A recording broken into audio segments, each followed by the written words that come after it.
Hola amigos de la Sodalidad Iniciática, hoy compartiremos juntos la meditación del propósito psicológico 23, las sociedades secretas, ahora en la cuarta parte. Siguiendo la senda que marcan todas las tradiciones, leer el texto con fidelidad, tal como fue transmitido, pues es la obra la que contiene el poder de la iniciación y la iluminación. Después, añadiré algunos datos y reflexiones que mi alma ha captado y que han vibrado en mí. No son enseñanzas. La enseñanza solo está en la obra, en el texto del propósito. Lo que añado solo son comentarios, huellas personales de este camino que pueden o no resonar con cada uno de ustedes. La invitación es a que escuchen con el corazón y tomen aquello que en este momento su conciencia y su libertad interior sientan como propio. Nos vemos. Bueno amigos, ingresamos a la última parte de este propósito psicológico 23, pero antes de continuar con la lectura del propósito, digamos nuestras oraciones. Nada para nosotros, Señor, nada para nosotros, que todo sea para la gloria de tu santo nombre. Haz de nosotros seres compasivos, conviértete a través de nosotros en lo que eternamente has deseado ser, que te muestres a mí en la más bella de las teofanías. Michel Mayer es poco conocido en nuestros días y sus obras son muy raras. La más preciosa es sin duda Atalanta Fungiens, publicada en 1618. Ardiente defensor de los Rosacruces, ese alquimista estaba ligado como médico a varias altas personalidades y Rodolfo II le había conferido el título de conde palatino, mientras el landgrave de Hesse lo había honrado con la dignidad de caballero. El origen exacto de los Rosacruces verdaderos es difícil de fijar. Ver nuestro propósito psicológico 7 de esta colección. Podría tratarse de un grupo esotérico de discípulos de Jesús o aún de San Juan, aunque la primera idea podría provenir también de alguna escuela iniciática anterior al cristianismo. Y aquí una nota: Juan Guillermo Ellenberger von Sinnendorf es el creador de un rito francmasónico que lleva su nombre. Pero el rito Sinnendorf designa también un sistema sueco. Su movimiento estaba organizado como los templarios, pero con las ideas exegéticas de los racionalistas alemanes. También pretendía tener la verdadera doctrina de Jesús. Se cierra la nota. No es menos cierto que la Rosacruz permanece como un género de budismo confundido con doctrinas cristianas. Un movimiento denominado Rosacruz de las Galias existía ya antes del siglo VII en Francia y se encuentran capítulos suyos en Suiza y a continuación hasta en Bulgaria. Fue restablecido en 1620 en Treveris, Alemania, y eclipsándose después en 1760 será reformado de nuevo. Una rosa situada en la intersección de los brazos de una cruz latina habría sido el símbolo de la Orden de los Rosacruces que data del siglo XVI. Existía también entre 1756 y 1768 una orden francmasónica con ese nombre, que pretendía ligarse a una compañía fundada 150 sí, antes por Christian Ross.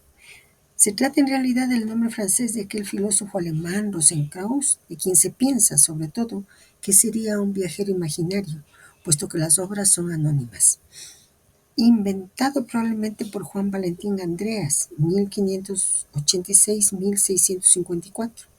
Después, ese nombre alemán Rosenkrantz, que significa Rosa Cruz, fue traducido en todos los países y empleado como emblema de numerosas sociedades llamadas rosacrucianas.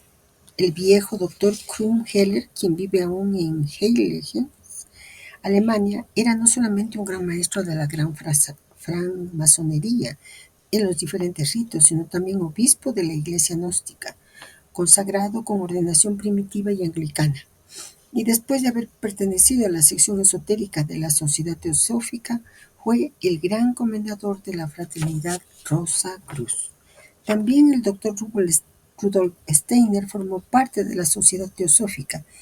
Dimitió en 1912 para fundar su grupo de antroposofistas, que atrajo a gentes muy serias, hasta hoy un poco en todas partes. Ese movimiento cuenta con adherentes que dan muestras de una grandísima razón. A pesar de un lado muy intelectual, la mística no pierde nada y todo se encuentra encarado muy científicamente. El marqués Stanislas de Guaita, autor de numerosas obras muy iniciáticas, fue venerable gran maestro del seminario Rosacruz en Tolosa, Francia.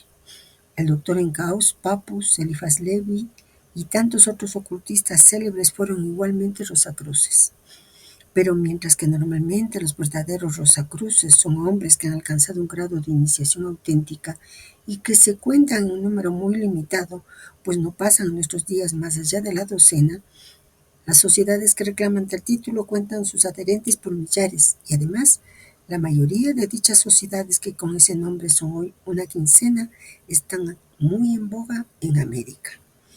Gnósticos, teosofistas, rosacrucianos, etc., rivalizan no solamente para concederse los privilegios de la clientela, sino aún para demostrar su antigüedad. Es un poco como un concurso de tiendas que hace pensar en esos establecimientos que hacen propaganda ruidosa para atraer a los curiosos. Una media docena de sociedades de teosofía, una docena de asociaciones gnósticas, una quincena de órdenes Rosacruz, una veintena de ritos masónicos, una cincuentena de sectas religiosas, etc. Todos se esfuerzan para dar carácter a su movimiento y atraer a todo el mundo, como si se tratase de una marca de aperitivo o cigarrillos. El señor Gurdjieff lo decía bien, es preciso abandonar el espiritismo, el teosofismo y todo trabajo de bodega. Mas, ay, su mejor alumno, Ouspensky, no pudo seguirlo hasta el final. Es que el maestro Gurdjieff, si bien tuvo millares de alumnos en el mundo, dispuso de muy pocos verdaderos discípulos. Y por otro lado, aquellos que se reclaman hoy discípulos suyos no son más que adeptos de su filosofía exotérica e ignoran ciertamente la enseñanza esotérica que el maestro daba a sus grupos privados. Y otra nota. P. D. Ouspensky es el autor de Tertium Organum y expone su filosofía como un cirujano opera. Es preciso leer ese canon del pensamiento y sobre todo un nuevo modelo del universo que es un volumen de 250.000 palabras que expone la nueva concepción del mundo donde la más pura espiritualidad está puesta al lado de la ciencia materialista. Desde 1924 él no frecuenta más a su maestro Gurdjieff, entonces en Francia. Fin de la nota. Como se ve, es verdaderamente difícil pasar revista a todas las agrupaciones llamadas esotéricas o iniciáticas de valor real o relativo. Quedan por mencionar de todas maneras algunas ideas interesantes y no hablaremos de Sar Peladán con sus rosacruces católicas o de Loizón con sus iglesias caélicas o hasta el Avaro, esa piadosa sociedad que combatió al paladismo dirigido por Taxil, sobre quien regresaremos más tarde quizá. Es inútil hablar también de Keshav Chuden-San, gran reformador ético del siglo XIX, fundador de la Brahmo Samaj o aún de los Ribats, esos miembros de la orden militar de la caballería árabe, que fueron tomados como ejemplo por los templarios, los caballeros de Malta, los caballeros de San Juan, de Jerusalén, etc. En este fragmento, el maestre nos da un panorama del mundo esotérico moderno, mostrando tanto sus raíces como sus deformaciones. Vamos a analizarlo con más detenimiento y luego en un cuadro comparativo podremos ver pues mejor las corrientes y personajes que menciona. Símbolo de la Rosa Cruz, la rosa en el cruce de la cruz latina, unión de espíritu, rosa y materia, cruz. La tradición oral del movimiento Rosacruz la remonta a movimientos protocristianos y gnósticos, incluso antes del siglo VII en Francia. La historiografía lo ubica como un constructo del siglo XVII con los tres manifiestos Rosacruces, 1614-1616. Christian Rosenkraus o Rosenkraus, figura probablemente mítica, creada por Johann Valentin Andrea. Las reactivaciones sucesivas en Treveris en 1620, reformas del 18, sociedades modernas. Y la clave en la Rosacruz original no era tanto una organización externa como un símbolo iniciático retomado luego por múltiples grupos con distintos fines. El problema del esoterismo contemporáneo que subraya el maestre es la proliferación de grupos con marketing espiritual, teosofistas, gnósticos, rosacruces, masones, sectas varias. La confusión entre lo exotérico y lo esotérico, que muchos se quedan en el folclore o en la clientela. Verdaderos iniciados son muy pocos, no pasan de la docena, dice el maestre. El mensaje implícito es que el trabajo serio es silencioso y exigente. No busca clientela ni fama. Rosa y cruz como símbolo interno, unión de opuestos en nuestra propia vida. Discernir entre enseñanza y trabajo de bodega. No confundir información con transformación.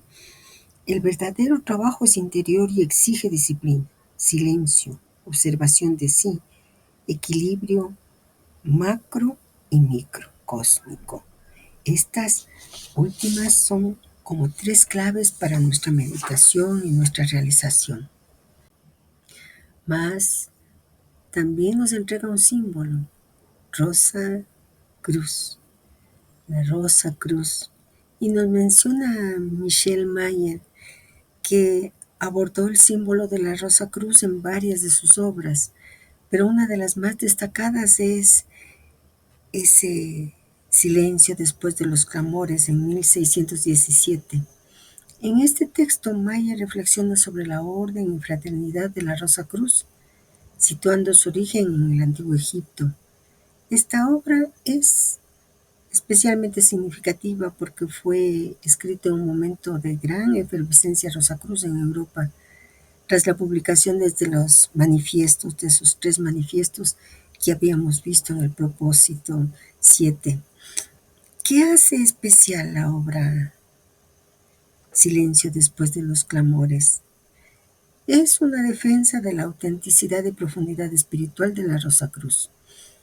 Mayer intenta calmar las controversias surgidas por los manifiestos rosacruces. De ahí el título que le puso a esa obra, Silencio después de los clamores. Propone una visión esotérica y alquímica de la fraternidad, vinculándola con tradiciones antiguas y misterios herméticos. También se pueden encontrar alusiones simbólicas a la Rosa Cruz en la obra mentada por el maestre Atalanta Fugians, 1618, que es un libro emblemático que combina imágenes, epigramas y música para transmitir enseñanzas alquímicas y espirituales. Aunque en esta obra no menciona la Rosa Cruz de forma explícita en cada página, el espíritu Rosa Cruz impregna su enfoque simbólico y hermético. Y bueno, pues detengámonos en ese símbolo extraordinario que nos entrega el maestre. La imagen de la rosa en la obra de Robert Fludd, publicada en Frankfurt en 1626 o 1629, según distintas fuentes, es una poderosa alegoría Rosacruz cargada de simbolismo alquímico, místico y espiritual. Las dos rosas que se ven en la imagen blanca y roja, en la tradición alquímica y Rosacruz, estas dos rosas representan principios opuestos pero complementarios. La rosa blanca simboliza la pureza, la luz lunar, lo femenino, lo receptivo, asociada con la sabiduría celestial, la Shekin en la mística hebrea.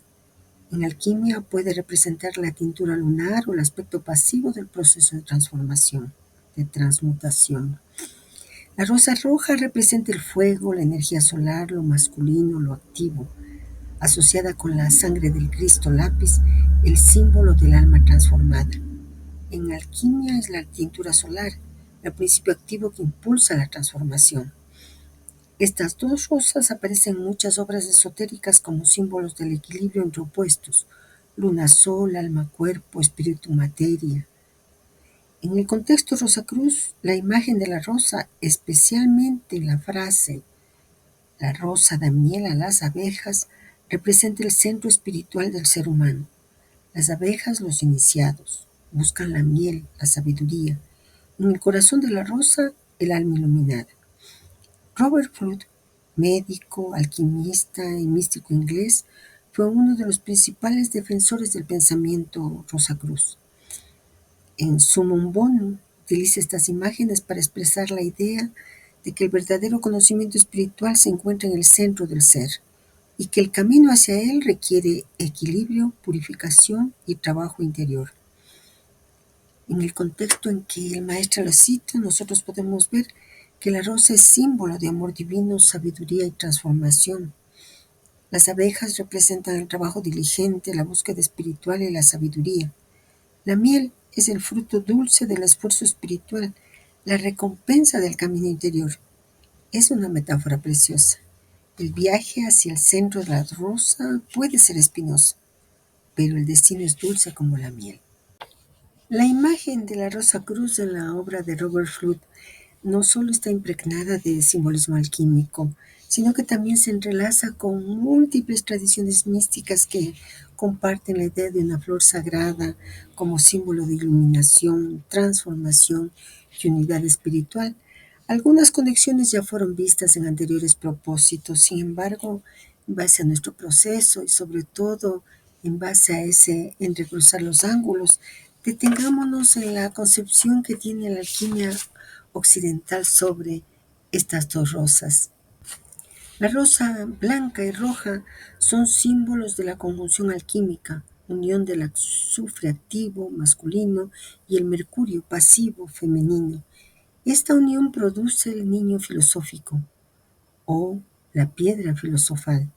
La expresión niño filosófico o piedra filosofal proviene del corazón mismo de la alquimia espiritual. No se trata solo de convertir plomo en oro, sino de una transformación interior profunda, donde el alma alcanza su estado más puro y elevado. ¿Qué es el niño filosófico? En la alquimia, el niño filosófico es el resultado simbólico de la unión de los opuestos alquímicos: azufre, activo, masculino, fuego; mercurio, pasivo, femenino, agua. Esta unión se llama conjuncio o matrimonio alquímico. De ella nace el niño que representa el ser regenerado, la conciencia iluminada, el alma transmutada en oro espiritual. Es una metáfora del proceso de purificación, integración y renacimiento. El alquimista no solo busca oro físico, sino el oro del espíritu, la sabiduría, la inmortalidad simbólica, la unión con lo divino. ¿Y la piedra filosofal? La piedra filosofal es el símbolo central de la alquimia occidental. Se le atribuyen dos grandes poderes: transmutar metales viles en oro y, como elixir de la vida, curar enfermedades, rejuvenecer, prolongar la vida. Pero en el plano místico representa la perfección del alma, el conocimiento absoluto, la unidad con el uno, el principio divino. Los alquimistas llamaban a su búsqueda el opus magnum, la gran obra, y el apis philosophorum era su culminación. ¿Cuál es la conexión con la rosa? Con la rosa cruz. La rosa que da miel a las abejas es otra forma de representar este niño filosófico. La rosa es el alma iluminada. Las abejas son los iniciados que buscan la sabiduría. La miel es el néctar divino, el fruto del trabajo espiritual. En otras tradiciones, como en el Tantra hindú, el niño es el despertar del Kundalini, la energía divina que asciende. En el cristianismo esotérico es el Cristo interior, nacido en el corazón del iniciado. En la Cábala es el equilibrio entre las Sefirot, donde dando lugar a Tiferet, la belleza divina. Tenemos muchísimos símbolos como para hacer las transposiciones que cada uno de nosotros a través de nuestro estado de conciencia puede realizar. Mientras tanto, volvamos a la lectura del propósito. Sobre esas bases o según las ideas de la Orden de los Caballeros del Templo, han sido formadas varias asociaciones, como la Orden de Montesa, que habría sido fundada por templarios en Aragón. Se sabe que son numerosos los miembros de la Fratres Militae Templi, que habrían huido antes de los arrestos masivos del 14 de septiembre de 1307, y que se habrían reagrupado en diversas organizaciones en el extranjero y más tarde hasta en Francia, después de los últimos procesos contra la célebre caballería cristiana. La Masenia del Sangral dice ser la organización heredera del espíritu de los templarios. En este instante es voluntariamente que pasamos bajo silencio ciertas sociedades, como la institución del Santo Graal o el movimiento de la Santa Ven, de la que antes hemos hablado alguna vez, y de la cual bastará para tener más detalles con estudiar las obras del compositor Wagner. En nuestro capítulo sobre los templarios en los centros iniciáticos, segundo libro de la serie de los grandes mensajes, damos suficientes detalles sobre los acercamientos de la Orden del Templo con las instituciones del Islam. No dejaremos de aconsejar el estudiar bastante y mucho más a fondo el sufismo, esa religión que es un poco como una variante de la ética budista. Se la considera a menudo como una secta islámica, sin embargo, el término mismo sufí, escrito a veces kufís, es el equivalente en árabe de yogi en sánscrito. Se cree que esa secta musulmana sería de origen persa, no obstante parece ser que se trata sobre todo de grandes místicos, agrupado quizás por los partidarios del Wicco Yoga en China o aún con los verdaderos Rosacruces. Entre los grandes sufíes se puede citar a Avicena, matemático, médico y filósofo seudónimo del persa Al-Hossein, y al alquimista francés Geber, para no mencionar más que a esos dos de quienes hemos hablado ya largamente en nuestros textos precedentes. Es preciso notar que hay también muchos sufíes españoles como Al-Ghazali, debido a la influencia mora en ese país. La montaña Aben Mazarra en España fue la sede de un santuario secreto de los siglos IX y X fundado por las órdenes místicas árabes. No insistiremos más sobre estos místicos del Islam por haber estudiado ya esa cuestión precedentemente citando a Aben Arabi, Aben Parrachán, Aben Kasi, Aben Shlo el Darir y tantos otros que difundieron la verdadera enseñanza iniciática. El maestro hace un puente entre la tradición templaria y el sufismo, algo que no suele aparecer en los libros de historia oficiales, pero que en el plano esotérico a veces ha sido muchas veces señalado. Y como él mismo dice, no vamos a profundizar en algo que ya ha sido topado en anteriores propósitos y que nosotros profundizaremos en los tres propósitos sobre el Islam que eh, estudiaremos a través del 30, 29 y 28. La idea central del maestro en este pasaje, sin embargo, nosotros sí podemos tratar de sentirla, de encontrarla. Él nos habla de dos corrientes universales que atraviesan religiones y épocas, templarios, sufíes y rosacruces. Serían distintas formas de una misma búsqueda iniciática. El secreto de los capítulos templarios quizá incluía enseñanzas esotéricas recibidas del contacto con Oriente. Volvamos a la lectura de nuestro propósito. Se debería regresar a un estudio sobre los tesmotetas, esos guardianes de los ritos e iniciados superiores en Egipto. Por su edad, eran los decanos del grupo de iniciados locales que conducían al neófito delante de la esfinge. También al análisis del Kalevala, esa hermosa obra que traza la gran epopeya finlandesa. En el canto 9, por ejemplo, se ve cómo el acero azul toma nacimiento de la leche de las tres hijas del dios del aire. O aún hacer una revisión sobre los uigurs y su gran tolerancia religiosa. Y aquí una nota: los uiguros son de raza tártara y aparecen en el siglo VI, conocidos entonces como Kauku. Era una de las dos grandes divisiones de los turcos en el norte de Mongolia. Ellos unieron a Gengis Khan con los kirguises. Su gran independencia cubre del 750 al 850 y corresponde a la famosa dinastía Tang. Su gran tolerancia religiosa proviene de que la religión de Estado era el maniqueísmo, con huellas de budismo. Su reino fue destruido en el 850 por tribus turcas. Termina la nota. Se comprende de inmediato que serían necesarios varios volúmenes para cubrir semejante observación, todavía general. Ya citando a estos tres, pasamos de Egipto a Finlandia e inmediatamente a Mongolia. Tres continentes diferentes con una historia e historias de las cuales sería necesario hacer, aunque fuese un resumen, para establecer las razones de los movimientos iniciáticos según sus lugares y sus épocas. Este párrafo el maestro vuelve a tejer con un nudo de tres hebras: Egipto, Finlandia y Mongolia, para señalar un mismo hilo iniciático en culturas muy distintas. Si lo meditamos lentamente sobre cada punto, podemos ver tres niveles: guardianes de la tradición, mitos de origen y tolerancia religiosa. Los tesmotetas de Egipto son descritos como guardianes de los ritos y decanos de los iniciados. La palabra viene del griego tesmos, ley, norma sagrada, y titenai, poner, guardar. Su función era custodiar la norma iniciática, conducir al neófito hacia la esfinge, es decir, hacia la prueba del misterio. El arquetipo nos muestra al anciano sabio que conduce al aspirante frente al enigma, la esfinge, símbolo de integración entre lo humano y lo animal, entre el tiempo y la eternidad. El Kalevala y el acero azul es la gran epopeya finlandesa transmitida oralmente. En el canto noveno, el acero azul nace de la leche de las tres hijas del dios del aire. Esto evoca transmutación alquímica, un elemento duro y masculino acero, nacido de un elemento femenino y nutritivo leche, la energía espiritual condensándose en materia igual que en las iniciaciones antiguas, la fuerza del cielo bajando al mundo. Los uigurs y su tolerancia, pueblo del Asia Central con maniqueísmo y budismo como religión de Estado.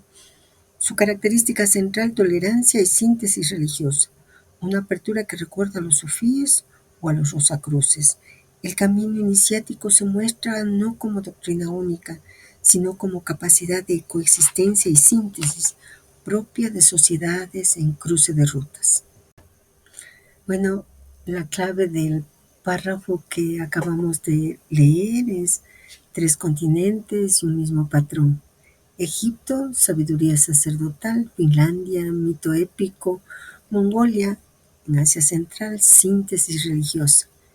En todos hay guardianes, ritos de transformación y principios de integración. La enseñanza del maestro nos dice que no importa la geografía, la búsqueda iniciática es universal y adopta formas diferentes según el tiempo y el lugar, pero es única. Volvamos a la lectura del propósito. Contentémonos pues con terminar este fascículo hablando de dos organizaciones que han hecho mucho ruido en Europa, la carbonería y el compadraje, puesto que las hemos citado sin dar una explicación.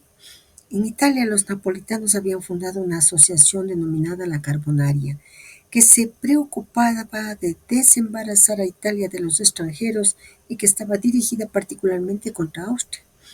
El nombre de Carbonaria provenía de la idea que es por el carbón que se purifica y que su llama hace huir a las bestias feroces que eran para ellos semejantes a sus enemigos.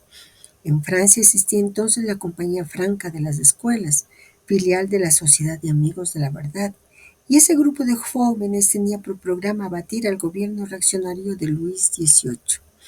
Esos intelectuales se hacían ayudar para realizar sus golpes de mano por antiguos soldados de entre las gentes del ejército a medio sueldo, y es así como la conspiración de agosto de 1820 obedecía las directivas del capitán Nantil. Naturalmente, en las altas esferas se tenía al general Lafayette, ídolo de la oposición, al corriente de todo. El complot fracasó y uno de los conjurados escapó de París hacia Nápoles, de donde trajo los estatutos y ornamentos carbónicos, y así el 1 de mayo de 1821 nació en París la Carbonería francesa. Esa organización secreta tenía un carácter combativo y misterioso. Cada venta estaba compuesta de 20 carbonari y dependía de una venta central. En la cima había una alta venta.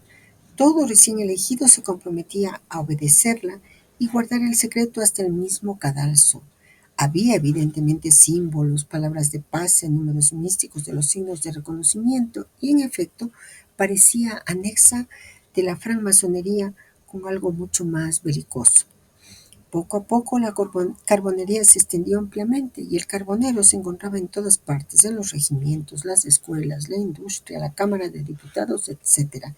Se da una serie de complots políticos, pero la carbonería registra muchos fracasos sucesivos, aunque se haya aliado ya a la misma causa, los caballeros de la libertad, los amigos de la verdad, que no quieren declararse vencidos, mas hay traicionados involuntariamente quizás por algunos miembros El movimiento clandestino se vio desintegrado poco a poco y de todas las conspiraciones que marcan el año 1822, aquella del general Berton es la única que ha tenido un comienzo de ejecución, escribirá Lucas du Breton en su artículo sobre la carbonería. El 5 de octubre, Berton murió bravamente gritando «¡Viva la libertad!». 4 sargentos de La Rochelle serán el lado espectacular de la historia. Ellos murieron sin denunciar a nadie, lo cual convirtió en populares sus nombres, pero el carbonismo cayó en la impotencia. El maestre da paso nuevamente de sociedades iniciáticas tradicionales a sociedades secretas políticas modernas, es decir, de lo iniciático a lo político.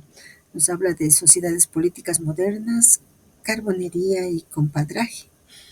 La idea central que plantea es la que ya vimos antes: mismas estructuras, secretos, símbolos, jerarquías, juramentos, que puede servir con fines espirituales o fines políticos. Establece un paralelismo con la masonería, porque dice que la carbonería se inspira en ritos masónicos, pero con un tono militante. Pasó del templo interior al campo político, manteniendo ritual y secreto. Por lo tanto, nos habla de que hay una especie de unidad en esas formas, en los templarios, en los carbonarios, y como siempre nos da una advertencia implícita: el secreto y el ritual no garantizan elevación espiritual, pueden servir a fines puramente humanos. Por lo tanto, la tarea del buscador es discernir entre ese esoterismo genuino y la politización del símbolo. Así es que nos dice que tengamos cuidado. Bueno, y continuemos con la lectura. Una organización que es quizás el tipo mismo de sociedad secreta y que perdura como la más conocida y sobre todo como aquella cuya existencia fue la más larga, es ciertamente el compadraje, que se mezcla mucho con la francmasonería. René Lefebvre escribe al respecto: perdido en la noche de los siglos, el compadraje, ancestro del sindicalismo y del mutualismo modernos, pertenece a la leyenda más que a la historia. Tachado de fábula, la tradición oral no aclarará la formación primitiva de esas asociaciones secretas de obreros que transmitían de boca a oreja, de siglo en siglo, sus distintas doctrinas o deberes y las disciplinas de sus adherentes, bajo la forma iniciática. Raúl Dautry confiesa que los documentos exclusivamente del compadraje son muy raros.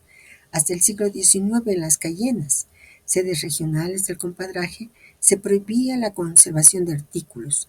Las importantes notas del Écoute enseñan que los papeles del año eran quemados el día de la fiesta patronal corporativa y sus cenizas se mezclaban al vino bebido por los compañeros, compadres. Algunos pretenden que el compadraje nació al menos 10 siglos antes de la era cristiana, bajo el reinado de Salomón, tercer rey de los judíos y constructor del templo de Jerusalén, quien convocó en sus inmensas canteras a múltiples falanges de trabajadores calificados reclutados en todo el país, obreros y maestros que recibían cada uno, para penetrar en la cantera, verdadera ciudad cerrada, una palabra de pase y un bono de pago. Primer secreto y primera jerarquía. Ni la palabra de los maestros ni sus salarios eran los mismos que los del compañero. Uno de los maestros, Hiram, color de bronce, rehusándose a entregar a unos aprendices desleales su palabra de pase, fue asesinado por ellos y su cadáver lo enterraron bajo una rama de acacia. Los francmasones reivindicaron como padres fundadores a los obreros del templo de Jerusalén y al asesinado maestro Hiram. Antiguo miembro del Consejo de la Orden, Gaston Martin, en su manual de historia de la masonería francesa, precisa: a pesar de la similitud de los símbolos, ningún lazo cierto los une a las antiguas cofradías libres o a los talladores de piedra que construyeron las catedrales góticas. Más numerosos son quienes piensan que el origen del compadraje se remonta hasta los constructores de catedrales medievales entre los siglos XI y XIII, que convenían entre ellos solidariamente no trabajar más que bajo ciertas condiciones dadas y no comunicar a quienquiera que fuese los secretos de su sabio oficio. René Lefebvre nota aún que el compañero era el comensal del maestro. La palabra lo indica, compane. Nada de clases sociales confrontadas. El asalariado y la maestría se comunicaban bajo los auspicios del compadraje y cortaban el mismo pan en la misma mesa. Perdiguier unía más cándidamente el nombre de compadraje y compañero al término de compás. Agricole Perdiguier nació en 1805 en Marlières, cerca de Aviñón. Aprendiz con su padre a los 16 años, encontró a los compañeros del deber de libertad a quienes se afilió. De esa primera fila de afiliado o aspirante, el joven obrero subió a compañero recibido para ser enseguida aceptado como compañero terminado y después compañero iniciado. En las rutas del Giro de Francia, impuestas como prueba a los jóvenes aprendices y compañeros, ellos se gritaban tope y era conveniente responder con los signos de reconocimiento. Esa organización secreta del trabajo y esos enigmáticos hábitos de una parte de la población fueron explicados por Agricole Perdiguier en 1839 en la obra Libro del Compadraje, que fue una aturdidora revelación. Las buenas gentes estupefactas supieron de la coexistencia de un Estado dentro del Estado. Perdiguier rehusó la legión de honor que le ofrecía el gobierno real. La escritora George Sand le procuró los medios para rehacer su gira por Francia, para arengar a su guisa al pueblo y él partió de nuevo, como un apóstol satisfecho. Fue apodado por Proudhon el San Vicente de Padua del compadraje. La comunidad social de los compañeros, ni religiosa ni política, englobaba a las corporaciones. Al intervenir en los conflictos de trabajo, ella cayó bajo la sanción de prohibiciones e investigaciones de la policía desde el siglo XIV hasta su prohibición pura por edicto real en 1539. Lejos de dispersarse, los compañeros al contrario estrecharon los lazos inmateriales que los ligaban secretamente. Pero muy pronto empezaron a formarse también clanes. Existían ya dos corrientes al inicio del 1400, la del primitivo deber llamado santo deber en Dios de los honestos compañeros del deber y la del deber de libertad. En 1655, la Facultad de Teología condenó a los compañeros. El mismo año, el arzobispo de Tolosa excomulgó al compadraje que naturalmente hacía sombra a las autoridades. La Revolución Francesa neutralizó al compadraje que estuvo paralizado hasta el imperio. La influencia de Perdiguier fue indiscutible y sus esfuerzos fueron llevados sobre todo hacia la federación de los dos deberes. Él predicó siempre la unión y, en fin, poco antes de su muerte, se creó una federación de compañeros agrupando a los deberes reunidos y los amigos de la industria. En definitiva, la función de la Unión Compañérica en 1889 en el Congreso de París ratificó los esfuerzos de Perdiguier, apóstol de la paz interior y precursor de la unión de los trabajadores. Pero la guerra de 1914 hizo estallar nuevas oposiciones y la gran tormenta que empezó en 1939 trajo nuevas trabas a la acción de los compañeros. De 300.000 hombres al inicio del siglo XIX, se puede contar hoy apenas con 5.000. Pero no es solamente en Francia donde sus trabajos son ya célebres. La Torre Eiffel, el puente Alejandro III y el célebre puentecillo de madera del Puente de las Almas que se admiró durante la exposición de 1937, que subsiste el compadraje.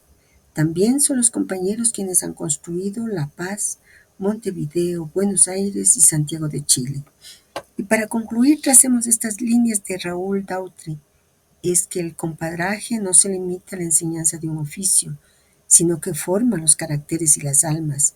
Y como lo dice excelentemente la fidelidad de Argenteuil, el compañero tallador de piedra de la Cayena de Lyon ha tenido y tiene siempre por objeto salvaguardar la vocación del hombre obrero.